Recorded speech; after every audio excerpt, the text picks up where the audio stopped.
अगली रूहे पाक की चेज अगली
which is not from Jesus, I reject and rebuke it right now in the name of Jesus. जो आत्मा यीशु की ओर से नहीं, यीशु के नाम में बाहर आई है जो आत्मा यीशु की ओर से नहीं, वो बाहर आई है। शमशमी बरसा जो आत्मा यीशु की ओर से नहीं, सारे दुष्ट आत्मा यीशु के नाम में बाहर आई है। शमशमी बरसा सारे जादू टोने की गंदी आत्मा यीशु के नाम से बाहर क्योंकि पहले get out from my people in Jesus. Fire by Here you are.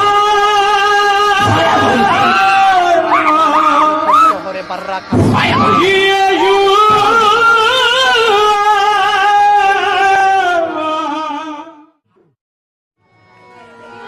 आपको जो शांत पर भेजना, जो बीमार है वो महिमा करना शुरू कर, अपनी बीमारी वाली जगह पे हाथ रखना शुरू कर।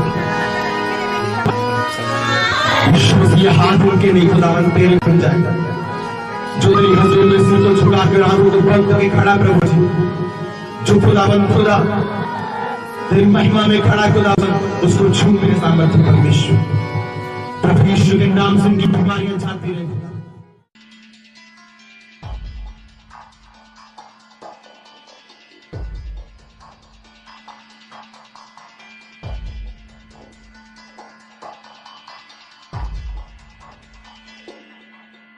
हाँ जी।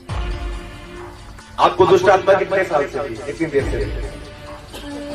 5-6 महीने पहले सीगा। 5-6 महीने से। महीने अभी आप दुष्ट आत्मा से आजाद हो, लेकिन जो मेन कारण का चर्च में आने का था वो ये था कि दुष्ट आत्मा ने इसको सुसाइड करने के लिए बोला। ये घर से निकल गई बिना बताए सुसाइड करने के लिए। कहाँ गई थी, किस नहर में?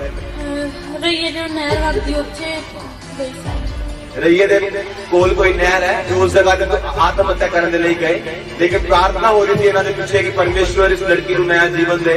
और जो ये नहर से गई तो की होया? जब मैं छाल मारन वास्ते अपना बैग उतारिया ਤੇ ਵਿੱਚ ਪਾਣੀ ਜਿਹੜਾ ਹਮੇਸ਼ਾ ਹੁੰਦਾ ਆ नहीं होगा पानी उस टाइम। उस नहर में सदा पानी रहता है। जब ये छलांग लगाने के लिए गई तो पानी नहीं था। जब फिर ये घर आई, इसने परमेश्वर से प्रार्थना की कि परमेश्वर इसको दुष्ट आत्मा की अटैक होती थी, गालियां निकालना परमेश्वर को शुरू कर देती थी। लेकिन तब जब इसने प्रार्थना की परमेश्वर मुझे आजाद कर, तब क्या हुआ बताओ की बात? मैं ਉਹਦੇ ਅੱਗੇ ਪਹਿਲਾਂ ਗਾਲੀਆਂ ਕੱਢੀਆਂ ਪ੍ਰਭਜੀਤ ਸਿੰਘ ਸੀ ਨੂੰ। ਫਿਰ ਮੇਰਾ ਮਨ ਬਦਲ ਗਿਆ, ਮੈਂ ਰੋਣਾ ਸ਼ੁਰੂ ਕਰ ਦਿੱਤਾ ਤੇ ਮੇਰੇ ਇੱਕਦਮ ਸਰੀਰ ਹਲਕਾ ਹੋ ਗਿਆ। ਮੈਨੂੰ ਐਵੇਂ ਲੱਗਾ ਜਿੱਦਾਂ ਮੇਰੇ ਅੰਦਰੋਂ ਕੋਈ ਚੀਜ਼ ਨਿਕਲ ਗਈ ਹੋਵੇ। ਮੈਨੂੰ ਇੱਕਦਮ ਧੱਕਾ ਜਿਹਾ ਲੱਗਾ ਤੇ ਮੈਂ ਉਹ ਦਿਨ ਤੋਂ ਬਿਲਕੁਲ ਠੀਕ ਆ ਗਈ।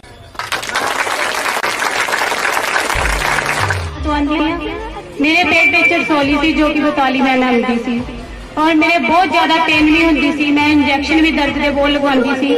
मैं मेडिसिन बहुत खाधी पर मैनू दर्द तो फर्क नहीं सी पैंदा।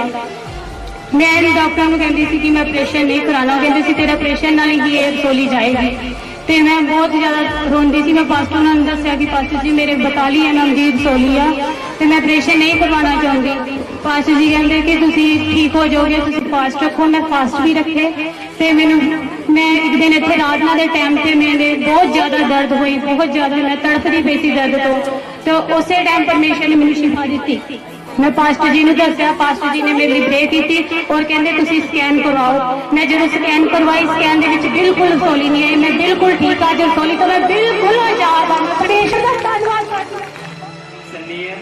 मैं न्यू राजन नगर से आता हूँ, लेदर कम्प्लेक्स से। मेरी मम्मी को 1 महीना पहले डॉक्टर को मैं टेस्ट कराया था तो एकदम ही कह दिया उसने कि दोनों गुर्दे फेल हो गए। तो फिर उन्होंने दवाई चलाई, फिर डायलिसिस भी हुए इनके करीब पूरा महीने डायलिसिस होते रहा। फिर दोबारा टेस्ट कराया तो फिर बोलते हैं कि गुर्दे बिल्कुल सही है और किडनी 3.2 है। तो थोड़े दिन ही बस दवाई चली। सारे गल बड़े ध्यान नाल समझते हो कि जो भी कभी कोई भी मरीज जिन्हें गुर्दे खराब हो, मैं एक सरकारी हॉस्पिटल का डॉक्टर होने के नाते ਤੁਹਾਨੂੰ ਦੱਸ ਰਿਹਾ ਜਦੋਂ ਵੀ ਮਰੀਜ਼ ਦੇ ਗੁਰਦਿਆਂ ਨੂੰ ਨੁਕਸਾਨ ਹੋ ਜਾਂਦਾ ਹੈ और शरीर के क्रिटिकल लेवल बढ़ जाता है, उदों डायलिसिस होना शुरू हो जाता है। उस तो बाद थोड़ी थोड़ी गुर्दे खत्म हो जाते हैं, बंदा खत्म हो जाता है। पर जिथे डॉक्टरी फेल हो जाती है उत्थे ही परमेश्वर की शक्ति शुरू होती है। तुसीं देखो कि परमेश्वर ने कितना चमत्कार करके जिन्होंने डॉक्टर ने जवाब नहीं दिता, पर परमेश्वर सानू कभी जवाब नहीं देता। जिथे परमेश्वर काम करता है। मेरे डॉक्टर बोला कि तू जब तक बच्चों की डायलिसिस होते रहेगा, नहीं तो डायलिसिस बंद करेगा तो तुम आ जाएगा। हाँ, हम उसी देखो कि क्या बोलते हैं बोलते हैं अब तेरा गुर्दा दोनों नबी में पिछले इतवार के पूछ रहे प्रभु मांगे गुर्दा मेरे नबी को मेरे प्रभु दे दिया। मेरे बहुत डायलिसिस बंद करो तेरा। डॉक्टर पहले बोलते थे कि इनका डायलिसिस होगा ना, लगातार डायलिसिस होगा। अगर डॉक्टर ने बोला था यदि आपका डायलिसिस बंद हो जाएगा, डायलिसिस होते रहेगा तो मैं बहुत रोया प्रभु को। मैं बोला प्रभु मेरी जिंदगी ले ले, लेकिन मेरी डायलिसिस अपने मेरे दिया मैं बोला प्रभु आप बचा। 8 साल हो गए थे इनकी शादी को, कोई बच्चा नहीं था। डॉक्टर क्या बोलते थे आपको? डॉक्टर 80,000 रुपया मांगता था कि कीटाणुपति की बहुत कमी है, बच्चा नहीं हो सकता है। लेकिन आपने यहाँ पर कब से आ रहे हैं? मैं 8 महीने से हूँ। ये 8 महीने से यहाँ पर आ रहे हैं और अब ये प्रेग्नेंट है। परमेश्वर ने डॉक्टर हमारी सहायता के लिए ये 14 महीने पहले तो मैंने इनके हाथों को देख रहा हूँ। आपको क्या बीमारी हो गई थी? इनको फ्लूवेरी हो गई थी, जो हाथ में निशान, जो वाइट वाइट सारी स्किन हो जाती है। और इनके जो बाल, जो बोल रहे हैं कि ये इनके सारे बाल मुंह के और सारे बाल सिर के झड़ गए थे, सब झड़ गया था। तो 14 महीने लगातार चर्च में ये आ रहे हैं और इनके निशान कहाँ तक थे आपके निशान? ये पूरा हाथ उनका भरा हुआ था। आप देख सकते हैं निशान कितने कितने रहते हैं और आप देख सकते हैं इनके बाल वापस आना शुरू हो गए। परमेश्वर की तारीफ। बिल्कुल खत्म था मेरा बाल बिल्कुल खत्म था, दाढ़ी भी खत्म था। मैंने इसलिए छोड़ रखा कि मैं दुआ का तेल लगाते रहा और मैंने दुआ का पानी पीते रहा और प्रभु को विश्वास करते रहा और प्रभु को बोलते रहा। जब भी प्रार्थना करता था प्रभु को बोलते रहता था कि प्रभु यीशु मसीह मेरा बाल आपका जैसा बाल दाढ़ी मेरा कर दो, ताकि हजारों लाखों आदमियों के सामने खड़ा होकर मैं गवाही दे सकता। हालेलुया। जितने लोग नशा छोड़ चुके खड़े हो जाओ सब। ईमानदारी के साथ सब खड़े हो, परमेश्वर की आप महिमा करें। जितने लेडीज नशा करते थे वो खड़ी हो जाए, जिन्होंने छोड़ दिए। धन्यवाद परमेश्वर। सब लोग इनके लिए प्रार्थना करो और आप प्रार्थना करो जो दूसरे लोग नशों में वो आजाद हो जाए। सब प्रार्थना करें। In the mighty name of Jesus of Nazareth, Lord bless each and every man, bless them, let them be empowered with the Holy Spirit। यीशु के नाम से आपका अभिषेक सदा के लिए इन जीवनों पर ठहर जाए जो नशा छोड़ चुके हैं। खुदाबंद खुदा इनको ताकत दे दोबारा। खुदाबंद खुदा हमारे अंदर वो ताकत है, हम नशा नहीं कर सकते। खुदाबंद ये चुनाव है मेरे सामर्थ्य परमेश्वर, ये ताकत अब हमारे अंदर है। जो दूसरे व्यक्ति नशा करते यीशु के नाम से वो भी नशे को छोड़ दे। खुदाबंद जी आपका नाम महिमा पाए। हर एक सन यीशु के नाम से आशीषित हो। पिता यीशु मसीह के नाम से मांगता हूं। सब जन यीशु मसीह के लिए ताली बजाइए।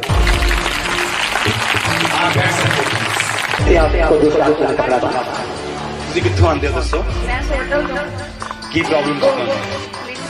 खाने खड़े हैं, 8 साल हो गए, 8-9 साल हो गए। ਹੁਣ बिल्कुल ठीक है। ਚਰਚ ਕਿੰਨੀ ਦੇਰ ਤੋਂ ਆ ਰਹੇ ਹੋ? ਸਭ ਠੀਕ ਹੋ ਗਈ। ਹਾਲੇਲੂਇਆ।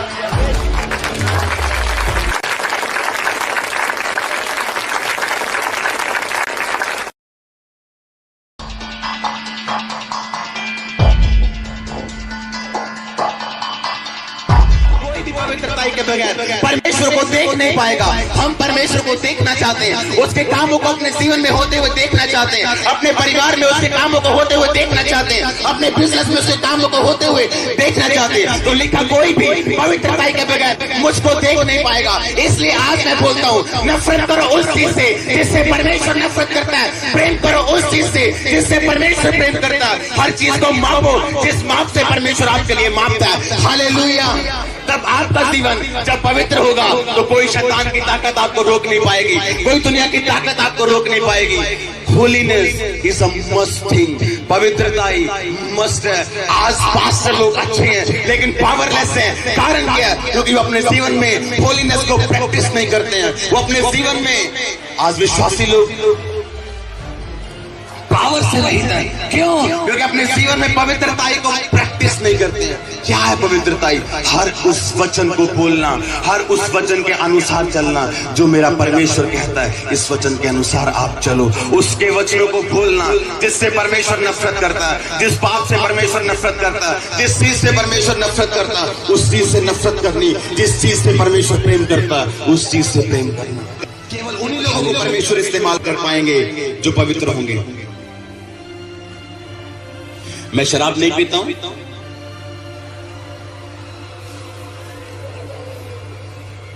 मैं नशा नहीं करता हूं, मैं व्यभिचार नहीं करता हूं। ये जरूरी है, ठीक है, आप नहीं करते, लेकिन उससे ऊपर एक लेवल है, उससे ऊपर एक महिमा है जो जिसके बारे में मैं आज आपके साथ बात कर रहा हूं।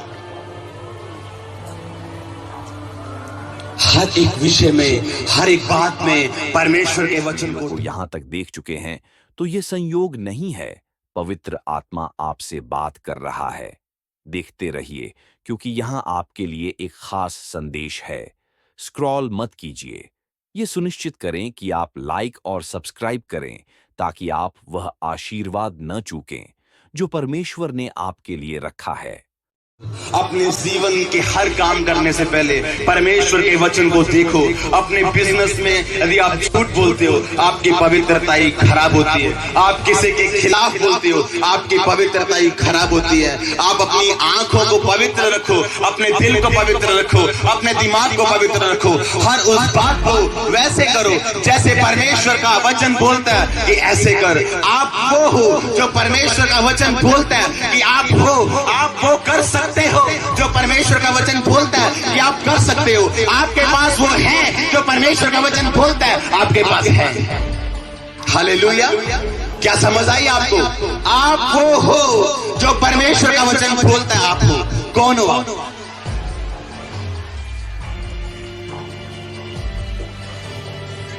आप वो कर सकते हो जो परमेश्वर का वचन बोलता है कि आप कर सकते हो। आप क्या कर सकते हो? हालेलुया। तो आपको बाइबल पढ़नी चाहिए, आपको पता होना चाहिए आप क्या कर सकते हैं। भजन संहिता 63 उसकी एक आयत में लिखा, दाऊद बोलता है, हे परमेश्वर तू मेरा परमेश्वर है, मैं तुझे यत्न से ढूंढूंगा सूखी निर्जल ऊसर भूमि पर। मेरा मन तेरा प्यासा है, मेरा शरीर तेरा अति अभिलाषी है। कहता परमेश्वर मैं तुझे ढूंढूंगा। सब बोलो, परमेश्वर मैं तुझे ढूंढूंगा सूखी निर्जल ऊसर भूमि पर। जब सब कुछ ठीक चलता है, परमेश्वर को ढूंढना आसान है, परमेश्वर से प्रार्थना करना आसान है, सब कुछ आसान है, धन्यवाद करना आसान है। लिखा मैं तुझे ढूंढूंगा सूखी और निर्जल ऊसर भूमि पर। उस वक्त जब मेरे आसपास सब कुछ सूख चुका होगा, उस वक्त जब मेरे आसपास कुछ भी अच्छा नहीं होगा, उस वक्त जब मैं संघर्ष के दिनों में होऊंगा, उस वक्त भी मैं तुझे ढूंढूंगा। हालेलुया। बाइबल में पहला कुरिन्थियों 11 उसकी 27 आयत में लिखा है, जो कोई परमेश्वर की देह को बिना जांचे और परखे खाएगा वो परमेश्वर के देह का और लहू का अपराधी ठहरेगा। यीशु मसीह ने एक बार अपने चेलों को बोला कि जो मेरे शरीर को खाएगा, मेरे लहू को पिएगा, उसी में जीवन होगा। तो चेले बोलते हैं, हम ऐसे कैसे सुन सकते हैं? एक व्यक्ति का, एक बंदे का मांस और लहू कैसे खा पी सकते हैं? ये तो परमेश्वर की व्यवस्था से विरुद्ध है। और बाइबल में लिखा बहुत सारे चेले उल्टे फिर गए, बहुत सारे चेले यीशु मसीह को छोड़ गए, 12 रह गए। यीशु मसीह ने बोला तुम नहीं जाओगे। उन्होंने बोला नहीं परमेश्वर, जीवन की बातें तेरे पास है, हम तुझको छोड़ के कहां जाएंगे। यीशु मसीह ने बोला कि जो कोई, वहां पौलुस परमेश्वर के वचनों में क्या बोल रहा है, जो कोई परमेश्वर की देह को बिना जांचे और परखे लेगा वो अपने ऊपर दंड लाएगा। बहुत सारे रोगी लोग, निर्बल रोगी, और लिखा बहुत सारे मर गए। कहता यदि वो अपने आप को जांच के परमेश्वर की देह को खाने और परमेश्वर के लहू को पीने से पहले तो अपने ऊपर दंड न लाते। बाइबल में परमेश्वर ने लिखा कि जब परमेश्वर आखिरी रात में, जब परमेश्वर अपने चेलों के साथ थे, परमेश्वर ने रोटी को तोड़ा और परमेश्वर ने कहा ये मेरी देह जो तुम्हारे लिए तोड़ी जाती है। और परमेश्वर ने एक दाखरस प्याला लिया और परमेश्वर ने कहा ये मेरा लहू जो तुम्हारे लिए बहाया जाता है, जब तक मैं ना आऊं मेरी मौत को इसी तरह से प्रचार करते रहना। तो बाइबल में लिखा उस देह को जो चेलों ने लिया, उस देह को परमेश्वर ने इसलिए तोड़ा कि चेले कि परमेश्वर के लोगों के अंदर, इंसान के अंदर परमेश्वर की देह क्या हो जाए, चली जाए। और बाइबल में लिखा जब परमेश्वर मुर्दों में से जी उठा, वो रोटी जो तोड़ दी गई थी वो परमेश्वर ने एक कर दी और हम भी परमेश्वर के साथ जी उठे। हालेलुया।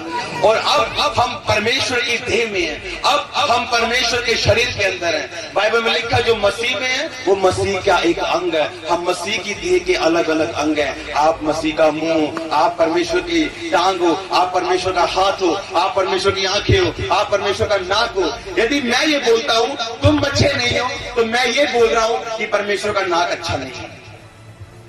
हालेलुया। लिखा बहुत सारे लोग आज निर्बल हैं, बहुत सारे लोग आज रोगी हैं और बहुत सारे लोग मर गए। यदि वो जांचते, यदि वो अपने आप को जांचते और परखते तो अपने ऊपर कभी भी दंड न लाते। आज परमेश्वर हमें सेवकाई में लेके आता, आज परमेश्वर हमें बिजनेस में लेके जाता, आज परमेश्वर हमें परिवार में लेके जाता, तो हम सेवकाई में चलते चलते किस तरह प्रोफेशनल हो जाते हैं और एक दूसरे के खिलाफ बातें करना शुरू कर देते हैं, एक दूसरे पास्टर के खिलाफ बातें करना शुरू कर देते हैं। जो एक दुकानदार दूसरे दुकानदार के विरोध में बातें करना शुरू हो जाता है ताकि मेरा काम अच्छा रहे। एक भाई दूसरे भाई के विरोध में बात करता है। बाइबल में लिखा, यदि तुम अपने आप को, कुछ लोग लिखा, तुम अपने आप को यदि जांचते तो अपने ऊपर दंड न लाते। जब हम परमेश्वर की देह को बिना जांच और परखे, यानी जब हम परमेश्वर के वचन को सीरियसली नहीं लेते, जब हम परमेश्वर के वचन को गंभीरता से नहीं लेते, तो हमारा बोला गया वही इविल, हमारी बोली की वही बुराई हमारा न्याय करती है। हमारी बोली की वही बुराई वो हम पे दंड लेके आती है। हमारी बोली की वही बुराई एक व्यक्ति के खिलाफ वो हमारे ऊपर बीमारी को लेके आती है। वो हमारी बोली की वही बुराई हमारे ऊपर कमजोरी को लेके आती है। हमारी बोली की वही बुराई हम हो सकता है मर जाए यदि हम अपने मुंह को बंद न रखेंगे। जो व्यक्ति ज्यादा बोलेगा, बाइबल में लिखा, वो ज्यादा अपराध करेगा। आप एक बात याद रखना, जो व्यक्ति ज्यादा बोलेगा उसके घर में हमेशा समस्याएं रहेंगी। क्योंकि बाइबल में लिखा है, यदि तुम अपने आप को जांचते तो अपने ऊपर दंड ना लाते, लेकिन तुमने परमेश्वर की देह को लेने के वक्त अपने आप को जांचा और परखा नहीं, इसलिए आज रोगी हो और बीमार हो और मर जाओगे। हालेलुया। मत बोलो एक दूसरे के खिलाफ। क्या करता है शैतान? शैतान ऐसे व्यक्ति को खड़ा कर देगा कि वो आपको इतना मजबूर करेगा कि आप उसके खिलाफ बोलो। वो ऐसी बातें उसके बीच में से आपको करेगा कि आप उसके खिलाफ बातें करो, आप उसके खिलाफ साजिश करो, आप उसके खिलाफ बोलो। जब आप बोलोगे तो शैतान की हर योजना कामयाब हो जाएगी। इसलिए बाइबल में लिखा, शैतान तेरा कुछ नहीं कर सकता और उसको मौका मत देना। हम मौका कब देते हैं? एक दूसरे के खिलाफ बोल के। हम माफ करना नहीं जानते हैं। लिखा यीशु मसीह ने, यही हालात हमारे साथ। आप देखो कि परमेश्वर ने हमारे कितने बड़े गुनाह माफ कर दिए, परमेश्वर ने हमारे कितने बड़े बड़े कलंक खो दिए, और हम जब हमारी बारी आती है हम 5000 माफ करवा लिए, लेकिन जब हमारी माफ करने की बारी आती 50 रुपए, हम माफ नहीं कर पाते। हम बोले बगैर रह नहीं पाते, हम विरोध किए बगैर रह नहीं पाते। इसलिए बाइबल में लिखा है, तुम रोगी हो, तुम निर्बल हो और एक दिन मर जाओगे। लिखा बहुत सारे लोग मर गए। यदि वो अपने आप को जांचते, यदि वो परमेश्वर की देह को जांच और परखने के बाद देते तो अपने ऊपर दंड न लाते।